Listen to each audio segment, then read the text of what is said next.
Bienvenue sur Esprit Sérendipité, le podcast dédié au développement personnel, spirituel et à l'ésotérisme en général. Aujourd'hui, nous allons parler de shadow work, autrement dit en français, le travail de l'ombre. Terme souvent emprunté à la psychologie analytique, nous allons voir en quoi il consiste et je partagerai avec vous ma propre expérience à ce sujet. Alors c'est parti pour ce 72e épisode.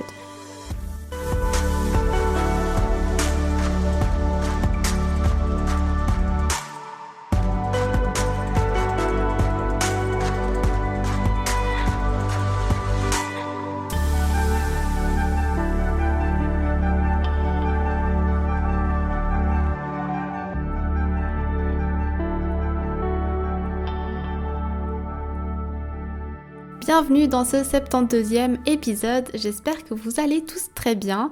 La semaine dernière, je réfléchissais à l'écriture du prochain épisode.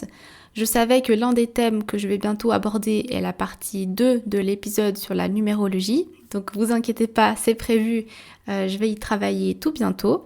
Mais je ressentais le besoin d'avoir un épisode plus profond, je sais pas. Et peut-être que c'est la nouvelle lune en Scorpion du 4 novembre, date à laquelle j'ai rédigé ce texte pour cet épisode, qui m'a transmis cette impulsion pour traiter avec vous d'un sujet un peu plus spontanément peut-être, et plus personnel aussi. Et c'est vrai que j'ai jamais vraiment parlé du shadow work sur mon podcast, qui pourtant fait entièrement partie du concept du développement personnel, de la spiritualité, de l'ésotérisme, tout ça quoi. Et je suis sûre que parmi vous qui m'écoutez, vous en avez déjà très certainement entendu parler. Carl Jung, le psychiatre suisse, l'appelait l'ombre en fait, enfin il appelait ce shadow work l'ombre, notre part d'ombre. Si vous voulez, c'est soit un aspect inconscient de la personnalité que l'ego n'identifie pas, soit la totalité de l'inconscient, c'est-à-dire tout ce dont une personne n'est pas pleinement consciente. En bref, l'ombre, c'est le côté inconnu qu'il y a en nous. Il faut savoir que non seulement Carl Jung en parlait, mais également Freud. Après, contrairement à l'approche de Freud qui voyait notre côté ombre comme le trait négatif, Carl Jung, il estimait que dans cet inconnu se trouvaient également des choses positives, en particulier chez toutes les personnes qui ont une faible estime d'elles-mêmes, des angoisses ou des fausses croyances. Tout le monde porte une part d'ombre, selon Carl Jung, et plus on l'oublie, moins on l'incarne dans notre vie, on va dire, plus elle sera dense. Personnellement, cette part d'ombre en nous, je l'associe beaucoup à la carte du diable dans le tarot, qui d'ailleurs sera le sujet de l'épisode 73 qui sortira dans 2 semaines. Donc vous pourrez voir ça comme une continuation de cet épisode. Je vais vous lire un petit paragraphe de ce que Carl Jung voyait comme étant l'ombre. L'ombre est quelque chose d'inférieur, de primitif, d'inadapté et de malencontreux, mais non d'absolument mauvais. Il n'y a pas de lumière sans ombre et pas de totalité psychique sans imperfection. La vie nécessite pour son épanouissement non pas de la perfection, mais de la plénitude. Sans imperfection, il n'y a ni progression ni ascension. C'est aussi intéressant en fait de savoir que Carl Jung affirmait qu'au bout de l'exploration de cette partie inconsciente se trouvait la découverte du soi et donc notre lumière intérieure, notre authenticité, mais qu'avant d'y arriver, on allait d'abord rencontrer un personnage qu'il a appelé l'ombre. L'ombre peut être définie, selon Carl Jung, comme notre double inversé, celui ou celle qu'on aurait pu être, mais que nous ne sommes pas. C'est un peu notre face cachée et elle contient l'ensemble des traits de caractère qui n'ont pas pu se développer dans notre personnalité. J'espère que vous me suivez toujours. Mais voilà, nous avons tous en nous de l'ombre comme de la lumière et ce que j'ai pu apprendre personnellement au travers de mon propre travail sur moi-même entre autres, c'est que plus on travaille sur nos côtés positifs, notre côté plus lumineux, celui qui est toujours attendu par les autres, et plus on oublie notre partie sombre. Et c'est là que le shadow work est d'autant plus important pour ne pas déséquilibrer tout ça. La pensée positive et lumineuse, qu'on prône un peu aujourd'hui, elle est très bénéfique et importante, mais peut aussi nous amener parfois à nous sentir coupables, parce qu'on n'y arrive pas en ce moment, au quotidien, ou qu'on le fait mais que finalement ça sonne un peu faux, parce qu'on s'est énervé, qu'on s'est mis en colère, ou tout simplement parce qu'à un moment donné, notre ombre l'a emporté, qu'on a perdu nos moyens et qu'on a juste envie d'envoyer balader toute cette pensée positive et toutes ces pratiques un peu bienveillantes et spirituelles qui sont très souvent affichées sur les réseaux sociaux. Et notre partie d'ombre, notre ombre, elle fait partie de nous à chaque instant.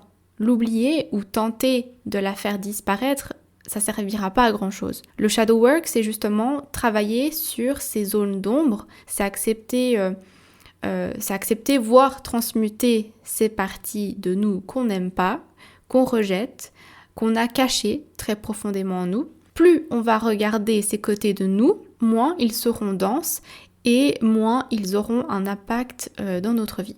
On a tendance à cacher ces zones d'ombre quand on est adulte parce qu'on nous a dit qu'elles sont inacceptables ou alors mauvaises.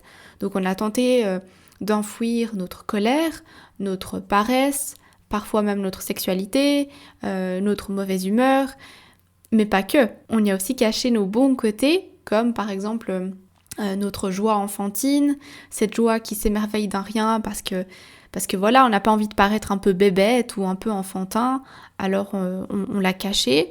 On y a aussi caché certaines parties de notre créativité qui peuvent parfois être jugées inadaptées, ou bien on a caché notre humour. Voilà, quand on est enfant, on n'a pas vraiment de zone d'ombre parce qu'on est authentique et vrai à tout moment. Quand on est heureux, on rigole. Quand on est frustré ou triste, on va pleurer. Quand on est fatigué, on va dormir. En fait, quand on est enfant, on suit nos humeurs de façon hyper fluide, vraie, et on exprime nos émotions. Et c'est en grandissant qu'on nous apprend à arrêter de pleurer pour un rien, entre guillemets, qu'on nous apprend à contenir notre joie, qu'on nous apprend d'arrêter d'en faire trop, etc. Parce que la modération est mieux que les extrêmes. Et en soi, c'est très bien aussi, parce que si on vivait dans un monde où les adultes se jetaient par terre en tapant du poing à chaque fois qu'ils sont frustrés, ce serait compliqué à gérer. Pourtant, il y a des moments où il est important, voire même primordial, de pouvoir s'ouvrir avec toute notre authenticité, en tout cas d'être conscient qu'elle est là et réussir à l'exprimer lorsque c'est bon de le faire. Mais pour le faire, on est obligé de passer par le shadow work, par ce travail en profondeur. Ce que j'ai appris durant ces dernières années sur moi, sur les autres, en expérimentant et en lisant des livres sur le sujet, c'est que l'autre est toujours notre miroir. Il va nous renvoyer plein d'informations très intéressantes qui vont nous être utiles pour nous aider à nous comprendre. Typiquement, les personnes qui nous énervent, elles touchent un point en nous qui nous concerne. C'est très certainement quelque chose qui nous renvoie à un point de notre personnalité qu'on n'aime pas chez nous non plus et qu'on essaye à tout prix de cacher. Et lorsque les autres l'expriment, alors ça nous énerve. Parce que pourquoi cette personne, elle s'autorise à l'exprimer alors que c'est clairement quelque chose qu'il faut cacher, quoi. Donc quand on se met, par exemple, à admirer une qualité chez une personne, ou alors qu'on en est jaloux, c'est très certainement une qualité que l'on a déjà au fond de nous, mais qu'on n'arrive pas à faire sortir ou qu'on a enfoui à un moment donné. Donc finalement, ce que je viens de vous dire peut être une bonne façon de commencer à repérer vos zones d'ombre.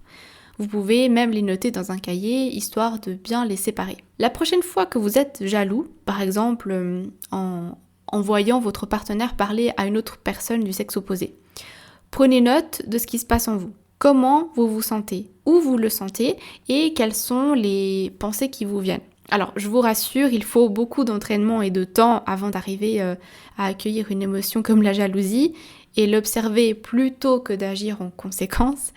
La plupart d'entre nous auront plutôt envie d'agir plutôt que de s'arrêter et s'observer.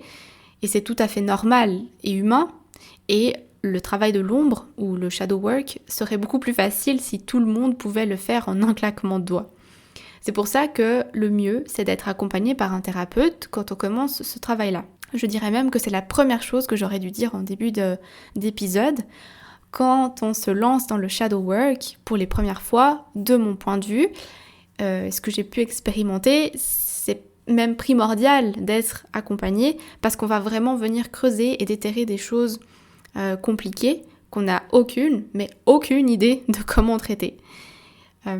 Si je reviens à ce sentiment de jalousie, imaginons que ça nous donne envie d'aller chercher notre partenaire par le bras et de le ramener vers nous, qu'on ait envie de bouder durant tout le reste de la soirée et qu'on rentre fâché avec notre partenaire. Ça, c'est vraiment les actions que ça a engendré, cette jalousie. C'est très désagréable à vivre comme sensation et le plus désagréable encore, c'est le sentiment qui vient après, la culpabilité, la honte d'avoir agi de façon impulsive face à cette jalousie. Ça nous est tous déjà arrivé et c'est vraiment quelque chose qu'on n'a pas envie de ressentir, quoi. Et le but du shadow work à ce moment-là serait de comprendre ce qui nous crée cette jalousie. Est-ce que c'est parce qu'on a peur de ne pas être assez bien et que notre partenaire choisira une autre personne que nous? Est-ce que c'est parce qu'on a peur de perdre notre partenaire? Est-ce que c'est parce qu'on a un besoin de contrôle?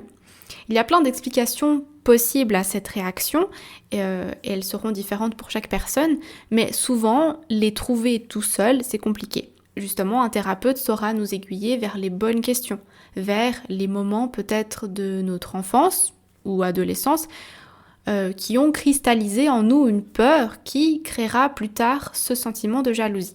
En prendre conscience et l'illuminer avec notre intention permet d'essayer d'enlever au mieux ces blocages, ces peurs, pour qu'ils aient moins d'impact dans notre vie.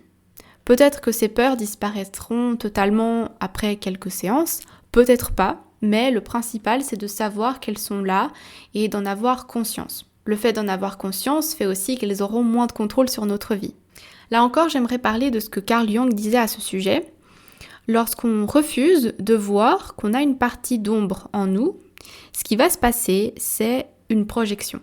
Selon Carl Jung, pour refouler cette partie de nous, donc pour la cacher, en fait, on va la projeter. C'est-à-dire, on va identifier notre ombre à des objets psychiques extérieurs, qui vont souvent être des personnes. Donc notre mental va utiliser une autre personne comme le réceptacle des qualités de notre ombre. On va prendre une personne qui est généralement différente de nous, ou quelqu'un dont les idées, l'apparence, les comportements ou le positionnement général face à la vie va différer des nôtres. Et on va donc commencer à avoir un discours un peu méprisant sur les autres sans se rendre compte que c'est juste notre part d'ombre qui est projetée. Donc on va dire « Ah, cette personne, je l'aime pas parce que si, ça », mais en fait, c'est notre part d'ombre qui est projetée dans cette personne parce qu'on n'a pas envie de s'approprier notre partie d'ombre. On n'a pas envie de dire « Ça, c'est moi ». Alors non, ça, c'est pas moi, ça, c'est l'autre. Vous voyez ce que je veux dire? Malheureusement, souvent, avant d'arriver à ce shadow work, à ce travail de l'ombre, on va enchaîner les mécanismes de défense et de fuite, forcément.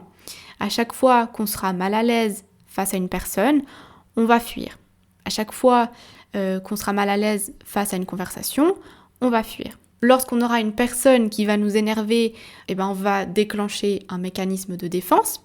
Et tant qu'on n'aura pas compris que ces mécanismes sont des mécanismes de survie et non des mécanismes qui sont faits pour nous soutenir toute notre vie et qui nous créeront une vie épanouie, alors on va être tout le temps confronté à des situations compliquées. C'est un peu comme si l'univers était là en mode « Ah mais t'as toujours pas compris pourquoi je te rends la vie difficile sur le plan sentimental ?» Simplement parce qu'il y a du boulot à faire. Donc si on arrive déjà à ouvrir les yeux sur ça, c'est un énorme pas. Ensuite vient tout le travail. Et même si vous vous faites accompagner par un thérapeute, c'est pas un travail de 2 séances. Il ne vous faudra pas que 2 séances pour vous libérer de la jalousie ou de la colère que vous ressentez. Ce sera même très long parce que notre ombre, c'est notre inconscient. Et si on l'a refoulé, c'est pour une raison. Il faut énormément de volonté, de travail, de patience et de compassion envers nous-mêmes pour travailler sur ces zones-là. Après, pour être réaliste, peu de personnes ont réellement envie de faire ce travail-là. Moi, la première. Honnêtement, ça m'embête beaucoup parce que ça fait remonter énormément de mauvais souvenirs, ça fait remonter de la honte, de la tristesse, de la colère, parfois un peu de désespoir. Le shadow work, ça vend pas du tout du rêve, ça c'est sûr. Et quand on le fait, on va enlever petit à petit des couches, des masques, des programmations de notre mental. Tout ce qu'on a programmé en quelque sorte chez nous pour qu'on colle parfaitement à une certaine image, à la société. Et c'est en creusant dans ces couches qu'on va arriver à atteindre notre authenticité. La jalousie, la peur, le doute, la timidité, ce sont des programmations du mental parce qu'à un moment donné dans notre vie, on a appris une leçon et cette leçon a installé ce programme chez nous. Oui, bon, alors en fait on peut vraiment imaginer ça comme un ordinateur, mais en vrai c'est comme ça. Un jour, vous avez décidé, je sais pas, d'exprimer à vos parents que vous étiez triste de X ou Y situation. Mais vos parents, au lieu d'accepter votre tristesse et de l'accueillir, ils l'ont rejeté, pas par méchanceté, mais parce qu'ils trouvaient que c'était le mieux à faire en ce moment. Donc ils vous ont dit ah mais sois pas triste parce que blablabla, ou bien non mais tu es triste pour rien du tout, arrête de faire le bébé, sois un peu mature, ou bien ah mais tu es grand, tu peux te débrouiller sans notre aide, voilà. Selon la gravité, entre guillemets, de la chose, ça a installé la croyance en nous qu'exprimer nos émotions est immature et qu'on a besoin de personne. Donc, quand on aura dans notre vie, à un moment donné, une décision à prendre, on aura la sensation d'être seul, d'être complètement abandonné à nous-mêmes. Et on n'ira même pas chercher de l'aide ou des conseils parce qu'on sait qu'au fond de nous, d'après ce qu'on nous a appris, qu'on est adulte et donc trop grand pour avoir besoin de quelqu'un pour prendre nos décisions. Sauf que c'est pas vrai, justement. Tout le monde a besoin de conseils. Alors attention, je dis pas que toutes les programmations de notre mental sont forcément mauvaises, mais notre responsabilité, c'est de nous demander à quel point ces programmations-là me servent dans la vie, ou au contraire, me desservent.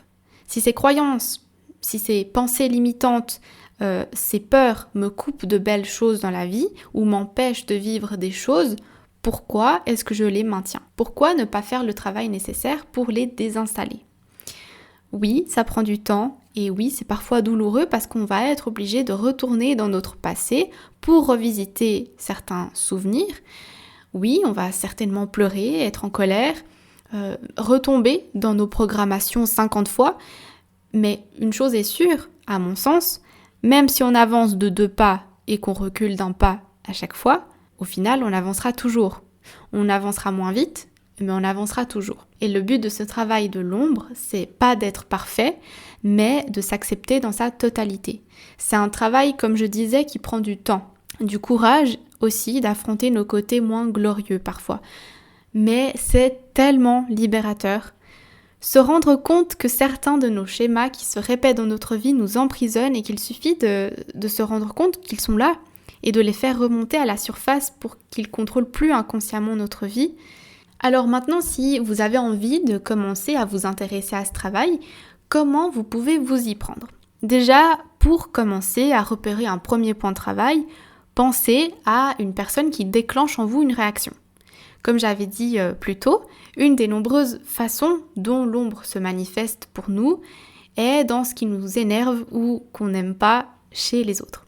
Et souvent, c'est juste le reflet de parties de nous-mêmes qu'on n'aime pas. Donc un bon point de départ, c'est de penser à quelqu'un qui vous dérange et de réfléchir ce qu'il y a chez cette personne qui pourrait être aussi en vous. Typiquement, vous pourrez vous poser les questions suivantes. Qu'est-ce que je n'aime pas chez cette personne? Est-ce que je trouve que je possède parfois aussi ces traits de caractère? Et pourquoi est-ce que cette personne m'énerve parfois et qui rend difficile le fait d'être en sa compagnie? Après, il y a également une façon de trouver ces ombres, ce serait d'examiner son arbre généalogique, de prendre les grands-parents, les oncles, les tantes, etc. et de voir quels côtés positifs on aurait et les côtés négatifs qu'on aurait pris de ces personnes. Et toujours prêter le plus d'attention aux traits qui peuvent nous agacer, nous énerver, parce que ça pourrait être une indication qu'ils sont aussi en nous. Personnellement, j'ai entamé ce travail il y a maintenant 2 ans et demi, je dirais. J'étais arrivée à un point dans ma vie où j'étais absolument pas satisfaite de la personne que j'étais, ni de la direction dans laquelle j'allais.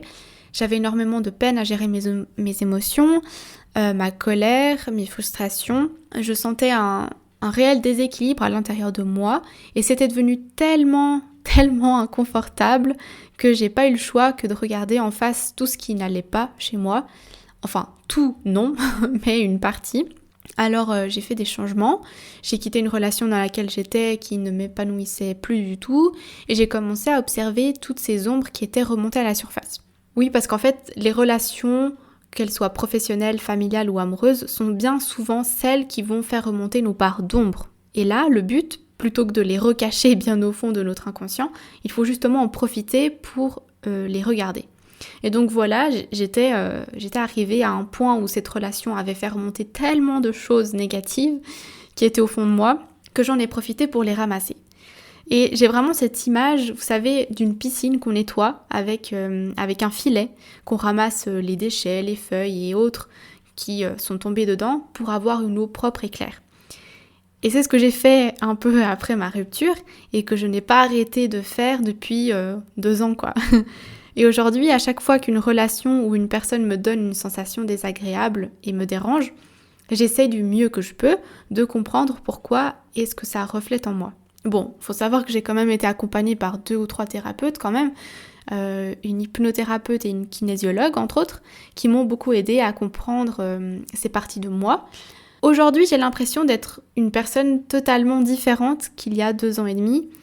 En fait, je suis toujours la même, c'est juste que je m'accepte davantage et que j'ai réussi à faire en sorte que certaines de mes parts d'ombre n'aient plus autant d'emprise sur moi, en tout cas plus inconsciemment. Est-ce qu'on peut se débarrasser de toutes ces parts d'ombre ? Je pense pas. Mais on peut tenter d'enlever les couches les plus sombres et les plus lourdes, celles qui ont le plus d'impact sur nous. Pour finir cet épisode, je dirais que le shadow work, c'est quelque chose à entamer lorsqu'on se sent prêt. Le faire quand on n'est pas bien mentalement, quand on est déprimé, qu'on n'est pas bien, c'est peut-être pas la meilleure solution. Je pense que c'est quelque chose qu'on sent arriver et qu'on sent quand c'est le bon moment. C'est comme un appel profond qui nous dit « bon, là, c'est le moment de plonger, quoi ». C'est une envie de se comprendre, une envie d'évolution assez intense, une envie de changement. Je dirais que c'est là le meilleur moment pour se lancer là-dedans, parce que justement on se sent prêt et en plus on a la motivation, ce qui va nous permettre d'être endurant sur la longueur, on va dire. Il faut être conscient aussi que c'est pas une seule partie de notre vie qu'on va toucher, c'est tous les secteurs de notre vie qu'on va passer au crible. Tout est lié. Sentimental, santé, professionnelle, etc. Ce que vous travaillerez dans votre vie privée va toucher le professionnel et vice-versa. N'hésitez pas non plus à vous aider de pratiques, de techniques pour votre travail de l'ombre. Personnellement, j'utilise beaucoup le tarot parce qu'il me permet de me poser beaucoup de questions, d'aller chercher assez loin, de provoquer en moi des questionnements. L'écriture aussi est très bénéfique. Par exemple, vous pouvez écrire simplement vos pensées, ce que vous ressentez, écrivez votre colère, votre tristesse, regardez où ça vous mène, ce que ça fait remonter. Le mouvement en général aussi, le sport, que ce soit la danse, le yoga, la course à pied, le mouvement fait circuler l'énergie et peut dans certains cas débloquer certaines tensions et donc faire remonter à la surface des émotions. Et puis la méditation et la respiration aussi, bien sûr. J'avais suivi une fois un atelier de breathwork, c'est un atelier de respiration qui consiste à travailler justement sur nos traumatismes, nos côtés plus inconscients. La respiration, c'est vraiment quelque chose de très puissant et de trop sous-estimé. La méditation peut être pratiquée comme une forme d'auto-hypnose aussi. Vous voyez, il y a vraiment plein de manières d'entamer le shadow work. Le principal, c'est de trouver la méthode, le moment et le ou la professionnel qu'il vous faut. Voilà, je crois que j'ai fait le tour de cet épisode. Il n'était pas vraiment structuré, il était assez spontané, mais je ressentais vraiment l'appel de traiter ce sujet. Je pense vraiment que la saison d'automne est propice à ce travail d'introspection. Le fait d'aller vers des jours plus courts, vers des nuits rallongées, ça nous pousse à regarder plus souvent à l'intérieur de nous et à se retrouver seul, au contraire de l'été qui est une période plutôt d'expansion. Donc voilà, j'espère que ça vous aura été utile. Comme d'habitude, vous pourrez retrouver tous les épisodes du podcast sur les plateformes habituelles. Elles sont toutes listées dans la barre de description. Le lien de la page Instagram du podcast y est également si jamais ça vous intéresse. Et sinon, on se retrouve dans 2 semaines pour un prochain épisode. D'ici là, prenez soin de vous et à bientôt.